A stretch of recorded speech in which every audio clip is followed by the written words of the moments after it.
Hello అండి, welcome back to our channel Riyu Shreyu. ఈరోజు మన కిచెన్లో సేమ్యా సగ్గుబియ్య పాయసం అయితే ప్రిపేర్ చేశానండి. చాలా సూపర్ టేస్టీగా వచ్చింది. అండ్ ఈ వేసవి కాలంలో ఇది తింటే మనకి వేడి అనేది చేయకుండా చాలా రిలీఫ్గా ఉంటుంది. ఇది ఎలా చేసుకోవాలో ఏంటనేది ప్రాసెస్లోకి అయితే వెళ్దాం. ముందుగా నేను ఒక బౌల్ తీసేసుకొని ఒక 4 గ్లాసెస్ వరకు వాటర్ తీసేసుకున్నాను.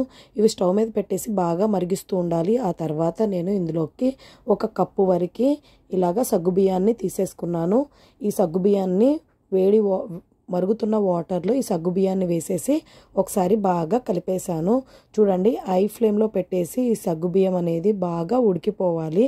ఇది ఉడికిపోతుండగా ఇందులోకి స్టవ్ మీద ఒక ప్యాన్ పెట్టేసుకొని ప్యాన్ బాగా హీట్ అయ్యాక ఇందులోకి ఒక 1/2 కప్పు వరకు సేమ్యానైతే తీసేసుకున్నాను.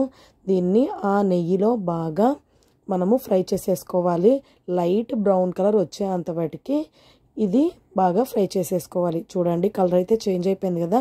దీన్ని ఒక బౌల్లో వేసేసుకొని పక్కన పెట్టేసుకోవాలి.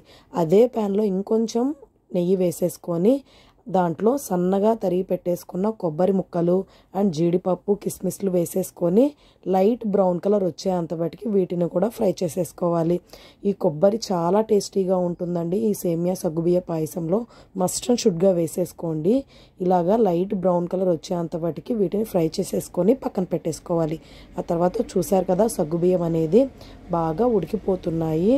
ఇలాగా హాఫ్ ఉడికిపోతే సరిపోతుంది. ఇందులోకి 2 యాలకులు మనం లైట్గా ఇలా దంచేసుకొని వేసేసుకోవడమే.